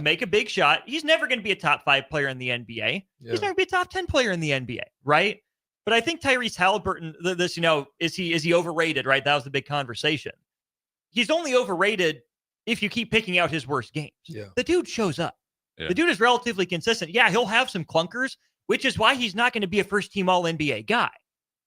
But he's a darn good player. Yeah. Oh, he's I ride with him. I take him every day of the week. I agree. And he's a plug-and-play guy, so he can play on any team. He can play anywhere. There's certain guys that can't. Yeah, he can play on any team. He could be just that old school point guard, 9 points, 10 assists, and D. And he plays better D than he gets credit for it. And I think that's the difference between him and Tatum. And I think it's the mentality. I think there's Tatum's two in that things. ant boat. I think there's two things about Halliburton. Too quick. Mm-hmm. I think there's two things. I think you've got to look at the Olympics, and I think the location of where he plays helps him too, because they're very smart. They're very smart. Getting traded from Sacramento was awesome for him. I agree. So I think the location is good for him too. I think the coach, the location of where he plays, Midwestern guy, right? Small and school, the Iowa humility State. of what he's learned out in the Olympics. So I think that all played in his favor. Before we go to break, the most important thing, Indiana wanted him. Yeah, I think that's good. I think he did some of the same things he's doing now in Sacramento, and then it became down between him and Fox, and now Fox is gone. They shipped him out really quick. And I think that's why you see him. And plus that getting that snub. Like, hey, man, I keep telling you, man. Don't let the light skin fool you. I'm telling you. Word to wisdom. Yeah, man. It's between him and them. I mean, Obi Toppin, maybe? Yeah. Well, you got to think. He got shunned by the Knicks and as a New York kid. Yeah. And he's willing to play that role, too. He's thriving. I think the one thing that Indiana's done better than a lot of the teams in the playoffs that, the FC they beat or whatever, and you can compare it to when the Atlanta Hawks made that big trade, right? Is that they traded for guys, and when them guys landed in Indianapolis, they knew exactly what was expected of them. Exactly. Right? Look at Cleveland when they got Hunter. He looked more comfortable over there watching them losing on the bench than playing. Right. Right. You know what I'm saying? Yeah. That's a good spot to leave this conversation. We'll talk some Husker baseball regionals with Evan Bland next. Download our app by searching for 93.7 The Ticket in your app store to stay in touch and listen all day wherever you are. More of On the Block next on 93.7 The Ticket and theticketfm.com. Load up on meat and more this summer at the Mercado by Certified Piedmontese. This week's special through June 3rd is $1 off per pack on Plum Creek chicken, $1 off all bacon, and 15% off cheese and crackers. Locations at 84th and Havelock, 30th and Yankee Hill, and now 85th and Old Cheney and Lincoln, or 168th and Maple in Omaha. Get to the Mercado today for the best meat in town. 93.7 The Ticket, Fox, KFXL weather. Brought to you by Bryant Air Conditioning, Heating, Electrical, and Plumbing. Your Lincoln forecast for today: patchy fog this morning, then a slight chance of showers this afternoon. Otherwise, cloudy skies with a high near 69.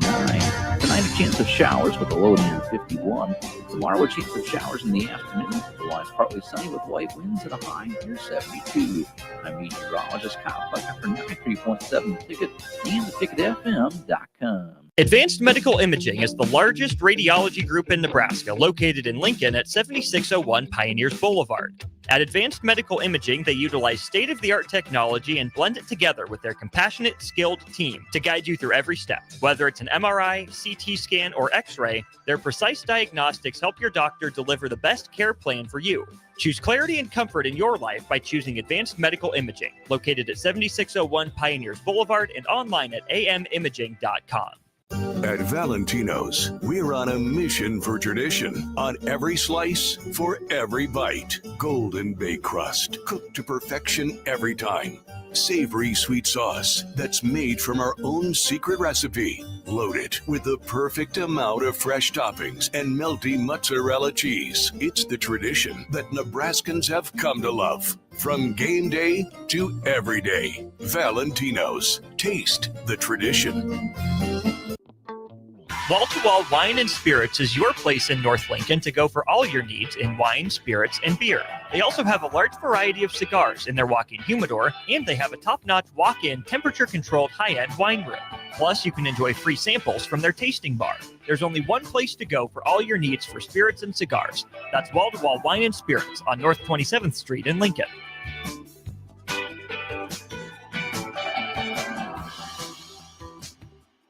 Get rid of pesky critters once and for all with Bats to Rats. Their expert team is here to help you reclaim your home.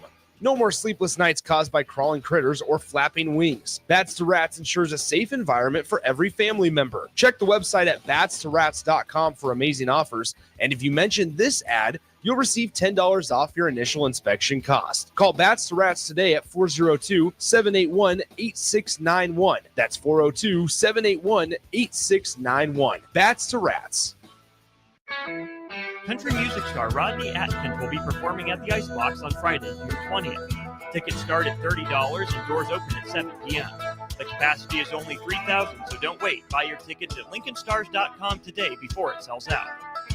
Rosie's Sports Bar and Grill, open for lunch and dinner at 1501 Center Park Road, just south of 14th and Highway 2. Now's the time to lock in the best deal of the year on a new John Deere sprayer during Landmark Implement's Sprayer Early Order Program. Leverage the industry's latest technology with See and Spray. Target weeds with precision and cut herbicide use. Utilize Exact Apply to save in chemical usage and prevent over-application. Don't forget, secure early order savings and get the sprayer that maximizes every pass. Visit your Landmark location for full details and experience the Landmark difference.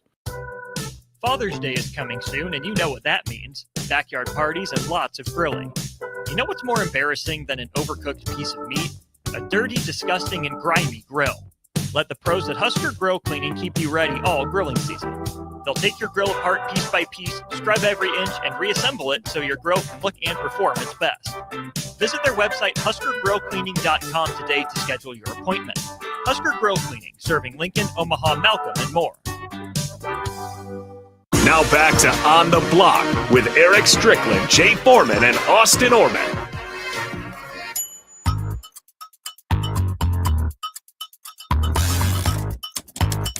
Welcome to it on the block. We're rolling right along. Lots to get to here in this segment. It's 4:30 on a Wednesday, which means we are headed to our Allo VIP line. That's where they understand the importance of exceptional service with local heart. We go there now. We welcome in Evan Bland of the Omaha World Herald. Evan, happy Wednesday. How are you, my friend?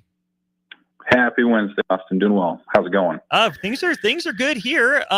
Congratulations. I think you get to continue writing about Husker baseball. Did you have any inclination, any idea that was coming after Nebraska's dramatic extra inning escape against Michigan State? Man, no. I mean, I wasn't planning on it, but it's one of those kind of fun things that we can continue. And I had, I'll be honest, I had most of my story written from a loss to Michigan State on Tuesday night until they flipped the thing with a gift on the drop. And then, I kind of thought too, hey, maybe on that Friday night when the crowd was amped up to play Oregon and then the game doesn't happen, you just kind of wonder if that was the chance, and maybe that would have allowed Oregon to settle in and you don't have quite that energy. But it certainly didn't play out that way. Nebraska played really well against the Ducks the next morning and were able to beat Penn State. So it just, I think, was another example of there were just so many times when you could kind of look at the circumstance and say, yeah, that's probably it for this team. To their immense credit, they continue to bounce back and find a way. And it's rarely perfect, but it is often very tough and stubborn and kind of exciting too. So, here they are on the other side of this thing. And kind of the way that I framed it in the story was like, there was so much about this season that could have sunk the team in terms of the injuries or the challenge of the schedule. And as it turns out, you make a run like this and you kind of come out on the other side a little bit more steeled and confident and calloused to adversity. And so we'll see how it translates. But man, what a run that they had to have to get here. And now we'll see how much farther they can go. We'll talk about that run next year. I mean, Nebraska certainly didn't, cheap out on its tournament path. Facing Big Ten Pitcher of the Year in the first game, the number 1 seed Coach of the Year in the second game, play a second game after a long layoff, then after beating that number 1 seed. And then, your reward is the number 2 seed against the Big Ten Player of the Year in the Big Ten Tournament's most outstanding player. When you look at Nebraska's, path to the Big Ten Tournament championship, Michigan State, Oregon, Penn State, UCLA, is there a game among those 4 that stands out to you as maybe the most impressive win of the run for Nebraska? Probably UCLA, just because of how they did it. I mean, they shut out the Bruins. That was only the second time they've been shut out this year. Really strong offense. And you got, a career start from Ty Horn, who you think back to Tuesday, gets pulled after 2 innings because his command eludes him. And he comes back on Sunday, and you just kind of wonder what version of Ty Horn is going to go out there. He's struggled against left-handed hitters a lot of this year. They've been hitting more than 300 against him. UCLA stacks its lineup with lefties. I think they had 6 or 7 in there, and he goes out and he just shoves over 8. He's throwing 4 pitches for strikes, and he's hiding in the tunnel under the dugout, like between innings, because he doesn't want to come out, and he keeps going back out there, and it's incredibly impressive. And it happens with a big crowd there that is expecting something. The offense jumps out to an early lead, chases UCLA's starter, in the second inning there. So I thought that was the most impressive part. And then they were able to just kind of hold serve. I mean, the offense went a little cold as UCLA turned to its bullpen, but the defense played great in that game. They fed off the crowd, and they were able to finish it out in somewhat undramatic fashion. I thought that was probably their most impressive game of the week. Nebraska's now won back-to-back Big Ten tournaments in 24 and now 25. Is the secret to success for Nebraska, just finding a way to tap into, the Ty Horn best start of his life right after, last year, the Will Walsh best start of his life, and, Jackson Brockett balling out the same way? Is that the Nebraska Devil magic, is find a pitcher to throw the game of his life at some point in Omaha? It seems to be, doesn't it? I mean, one of the qualities about these Nebraska teams lately has been an ability to persevere and bounce back. And I know sometimes the frustrating part is, why can't that just happen from the jump and they just kind of cruise? But in baseball especially, there's going to be failure. We all know it. And so, how do you handle that? And again, Nebraska refused to lay down. They refused to lay down when they were 2-7 in the conference and staring down the barrel of missing the Big Ten tournament altogether. And I think kind of the same thing here this last week. That's just kind of what I go back to with the theme of this season, has just been, they find a way. You lose your preseason ace and Mason McConaughey, you lose your best reliever for a couple months and Tucker Timmerman, and they figured it out. So maybe I think playing in Schwab Field is part of it too. It's a bigger park, and that tends to play to Nebraska's strengths of manufacturing runs and hitting gappers as opposed to home runs and things like that. But it's been really impressive to see, and we'll see if that translates over to the Chapel Hill regional. But something about Omaha, man, the last couple of years, you kind of put them against a wall, and who would have thought they would win, 9 straight Big Ten tournament games in that ballpark now? Awfully impressive. After losing the first one last year, rattling off 9 straight to be back-to-back Big Ten champions. You mentioned Chapel Hill. We'll get to that in just a second. I do want to talk about the offense for just a minute, Evan. They squeak it out against Michigan State, put 7 up on Oregon, 6 on Penn State, 5 on UCLA. Didn't seem like we had a, full Gabe Swanson experience or even a Josh Caron experience like last year. What did you make of how the offense performed throughout the 4 games at the Chuck? I thought it looked as close to bolt ball as we've seen this year. A lot of walks, aggressive base running, but they weren't overdoing it. There weren't a ton of outs on the base paths, some hit and runs. I think when Nebraska's been at its best, and they've won 6 games against ranked competition this year, they have had a little bit of power. We saw that with Devin Nunez at a home run that was important in that championship game. Gabe Swanson did have a couple home runs that helped set the tone. So I think it does help if you can just get a couple, sort of instant offense sort of moments. But there's a lot of speed that they were able to show, some hit by pitches, advanced on some wild pitches, some bunts that they were able to lay down that I think loosened things up as well. And it'll be interesting to see kind of how that offense looks next week, because we still haven't seen Ty Stone come back from that wrist injury from a couple weeks ago. We just started to see Max Butin back out there a little bit more. And then we'll just have to see how Robbie Bolin comes back from the hammy he tweaked late in the game or late in the week last week. Joshua Overbeek had that ankle. So there's still some kind of injury stuff that they're working through. But I think what we saw was there's a depth to that lineup too. Rhett Stokes filled in at third and did well. Butin back and right, handled that job pretty well too. We've seen Case Sanderson at first, and they've been able to switch things up with the designated hitter too. So I think it's an offense that sometimes can surprise power pitchers that are used to seeing lineups that like to hit home runs. I think Nebraska prefers to work counts, to play the short game, to push the envelope on the base paths.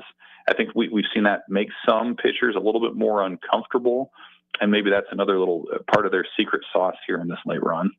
We're talking with Evan Bland of the Omaha World Herald. He's on our Allo Fiber VIP line. Let's turn our attention to what Nebraska will face in Chapel Hill, North Carolina. Evan, as you look at that regional, the host Tar Heels, Oklahoma, Nebraska, and Holy Cross, how does this regional stack up for the Huskers in terms of strength compared to like Fayetteville in 2021 or Stillwater last year? Well, I mean, North Carolina's a number 5 national seed for a reason. I don't know that they're as dominant statistically as certainly as what Arkansas was a few years ago when Nebraska saw them. I do think that one of the themes of this regional is speed. All these teams can run and push the envelope a little bit there, including North Carolina. So this is a series or weekend where the catchers and the pitchers' ability to hold runners is going to make a difference. So this could be a big Hogan Haligso behind the dish kind of weekend. He had a great series in Omaha last week. I think you're seeing teams that have a pretty good 1-2 punch. I mean, North Carolina, Oklahoma with its twin starters, Kyson and Malachi Witherspoon, and Holy Cross too. I mean, that's kind of what's gotten them there. Nebraska may be a little bit different in that you don't necessarily have that obvious frontline ace, but I think the depth that the Huskers have is a little better than maybe everybody but North Carolina in that group. So if you can start well, like the further you go into that regional, I think it could play into Nebraska's favor in that regard. And then, I don't know that any of the offenses are necessarily world beaters. North Carolina's hit some home runs. It's a smaller ballpark that they play in. Oklahoma hasn't necessarily slugged it that much. So I think if you can keep these teams in the yard, like Nebraska's not that far off in terms of offensive production. Like I said, a little bit more depth in terms of pitching. Its defense is right there, I think, with its peers in this regional too. So there's really no reason to think they can't compete. And I expect we're going to see some pretty close games here the next few days. Last time Nebraska went out to an ACC team for regionals, I believe, was when they went 0-2 in the Clemson regional. But Nebraska's first round opponent, another SEC opponent, it was the stacked Florida team that made it to the College World Series. It's Oklahoma this year. Evan, what do you make of the decision made by both teams for their starting pitchers? For Nebraska, Jackson Brockett, and then for Oklahoma, not soon to be high MLB draft pick Kyson Witherspoon, but his brother Malachi Witherspoon. I think for Nebraska, it makes a lot of sense to go with Brockett. I mean, he was really good last week. He's quietly been really quite good over the last 5 or 6 weeks. Plus, Horn just had an amazing start, but he also threw well over 100 pitches on Sunday. I don't know that you feel great about bringing him back on Friday on relatively short rest. I think you like Will Walsh out of the bullpen. I think Tucker Timmerman has become sort of a swing man where he can jump into a game early or in the middle of it if you need him, or he can start as needed later on into it. So I think Brockett makes a ton of sense. He has regional starting experience from last year. He was good in Omaha, and I just think he's a senior who's sort of ready for the moment. As for Oklahoma, it's notable for sure that they would start Malachi Witherspoon over Kyson Witherspoon. Kyson is going to be a first-round draft pick here this summer. Whereas Malachi, he's probably going to be a third, fourth, fifth rounder. So it's not like there's a tremendous drop-off, but it's notable because a lot of teams, or most teams in a regional setting, are going to start their ace pretty much regardless of who the opponent is. And Kyson, who actually spoke with Oklahoma media early this week, said, I'm looking forward to getting the ball against North Carolina. He said, that's my dream plan, is to get the ball against them. So, yeah, I mean, if you're Nebraska, you can take that with a little bit of a chip on your shoulder and as disrespect or however you want to do it to be more competitive. But it's a risk. It's a calculated move by Oklahoma. And really, like, the goal in these regionals is to go 2-0. If you win your first and you lose your second, it's really not any different than if you lose your first and win your second. Like, the big advantage is to go 2-0. And so that's the gamble the Sooners are taking, is saving their all SEC arm for that potential game against the Tar Heels. But of course, Nebraska maybe is going to have something to say about that. How similar is this Oklahoma team compared to the one that walked Nebraska off in Arlington last season? A lot of the names are the same. The guy who hit the walk-off is still on the team.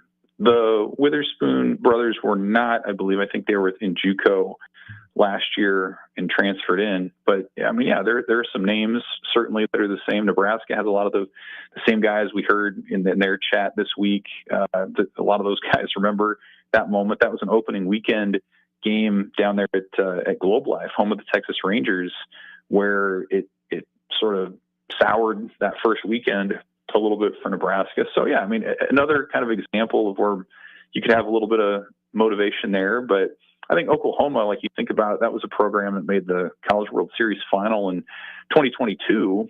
And a lot of the makeup is still pretty much the same under their coach, Skip Johnson. I mean, they're going to have a lot of speed.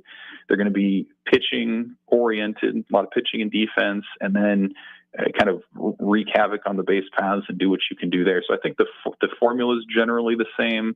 Their frontline pitching is probably a little better than it was last year. I think their lineup style is generally the same, and it's a team that's going to the NCAA tournament for a fourth straight year. So these guys are used to these moments, maybe a little bit more than a program like Nebraska that's going back for a second straight year. And I think they feel like their style of play in the postseason tends to translate pretty well when you're going up against high caliber arms pretty much every time out. Huskers and Sooners, 4:00 Central Time on Friday. I know we'll be talking about it here on the station. For in-depth coverage, make sure you follow Evan on Twitter at Evan Bland, OWHOmaha.com to read it all. Evan, as always, appreciate your time. Appreciate your insight. Congratulations again. We'll look forward to reading what you're writing about Husker baseball. Thanks as always. Thanks, Austin. Yep, see you. Evan joined us on our Aloe Fiber VIP line. That's where they understand the importance of exceptional service with local heart. We'll bring Strick and Jay back in, wrap up on the block next. Follow Austin Strick and On the Block on Twitter at Austin Orman, eStrick20, and On the Block 93.7. More of On the Block coming up. Gaina Trucking is hiring CDL Class A and B drivers. Their strong team culture makes it not a job, but a career. Gaina Trucking offers health, vision, and dental insurance, 401k with company match, an employee assistance program, and other bonus programs. Build a better career today with great team culture at Gaina Trucking. Learn more and apply today at GainaTrucking.com. Batter up! Join us this summer at Haymarket Park for 50 action-packed Salt Dogs games running now through August. Visit saltdogs.com for updates on everything you need to know about weekly promotions, giveaways, and special events. That's where you'll find the latest updates to make sure you catch all the excitement and never miss a homestand you want to attend. Haymarket Park is your ticket to fun all summer long. Visit saltdogs.com to get your tickets and unleash the fun. This is Bill Mitchner, Executive Director of Lincoln Lighthouse. Did you know Lighthouse provides multiple programs for students such as one-on-one tutoring and mentoring, as well as pro-social skill exercises, while providing them a nourishing meal and a safe space during all months of the year, even during school breaks? Learn more or contribute to Lighthouse at lincolnlighthouse.org today.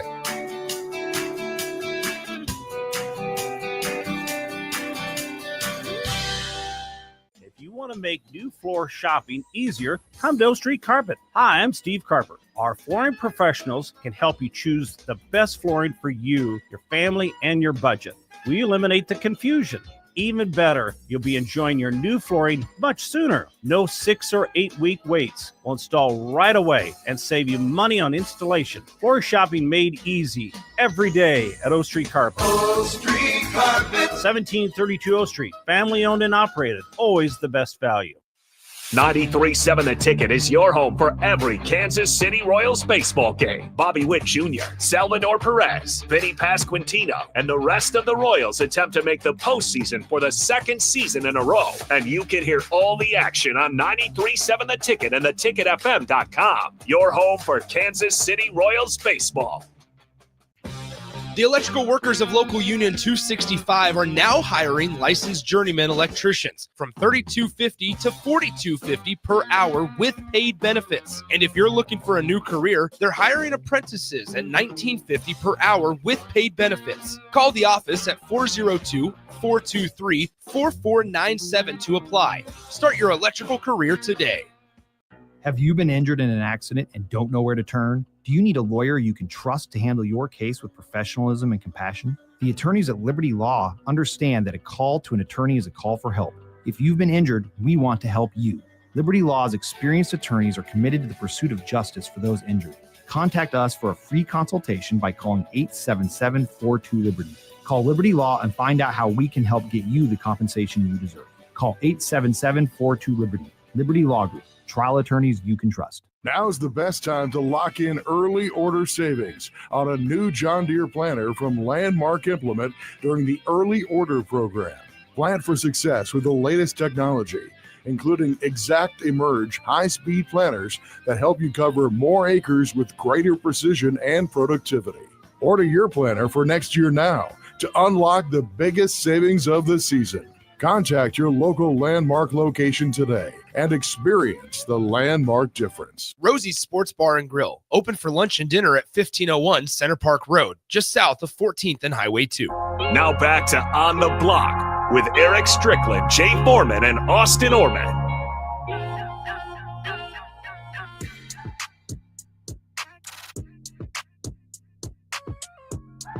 Welcome back one final time to On the Block. Big thanks to all our great sponsors. The Mercado by Certified Piedmontese. Heartland of Nebraska Windows. Check them out online, heartlandofnebraskawindows.com, and many more. Thanks to Evan Bland for spending some time with us, 4:30 on Wednesdays.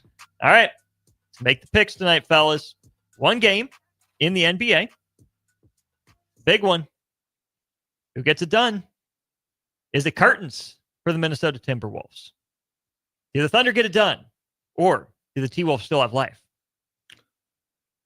That life is gone. Jay, I'm going to be quick. I'm going to let you elaborate. I think OKC's situation is a done deal. I think they go and cancel and send them 1, 2, 3 Panama. You know what I'm saying? They go into Central somewhere. But I think the other side, I think there's still life there. Yeah, it's gone. This is a AAU team led by their leader and Ant-Man, who's still my dude, that don't want to play the game on a. This is the equivalent of AAU team playing a game at 6 p.m. on Sunday. They just want this game to get over, and they're gonna get blown smooth out of the water tonight. Does OKC avenge the 42-point loss that Minnesota put on them? This is a 20-burger, but I somehow think this New York Knicks series is going to go 7 games. Does Brunson get here on the block. You heard it here. But I still think Indy wins. I think it still goes 7 games. Woo! Wow! I just got to see throwing it out there, my boy. See the New York Knicks fans getting hyped one more time. But here's an issue. I think there's a thigh contusion for Cat. I don't know if they do it without Cat. Yeah, playing at his level, yeah. Because with Mitchell, Robinson, I don't think he's Himothy. Not long term. I think he's a good, but he shoots bad free throws and he can't stretch the floor. And they need that. They need that stretch, I think. So that's my thought. Well, Ant-Man joined Stephon Diggs on that boat. Stephon Diggs had him calling daddy. Pause. Not Stephon Diddy, Diggs. daddy. Stephon Diggs, family. He bugging. And the thing is, he's like my third cousin. He went OBJ on the boat. But worse. It was worse. The little candy they had with him got him in trouble. Mike Vrabel put out his It was Candyman.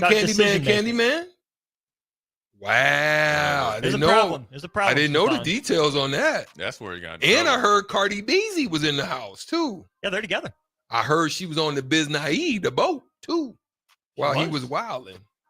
Wow, it's crazy out here. Yeah, I ain't worried about that. I ain't worried about that. I ain't worried about the dog. You just got paid. Now you're gonna be up there if I get suspended. You stupid, man.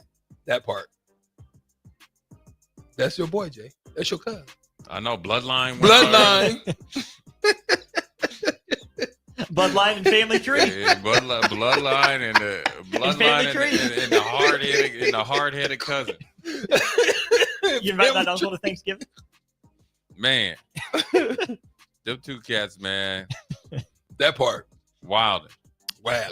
We're wildin'. We will not be tomorrow. We'll be on our best behavior with Matt Talbot. We sure Kitchen and will Outreach. Give to Lincoln.com. Give to Lincoln Day tomorrow, 6 to 6. On the block, we'll be out there 3 to 5. Old School, 5 to 6. Talk to you with Old School in just a minute. Are you ready for a new opportunity? Check out Sandhills Global. Join a dynamic team where your skills are valued and your career can soar.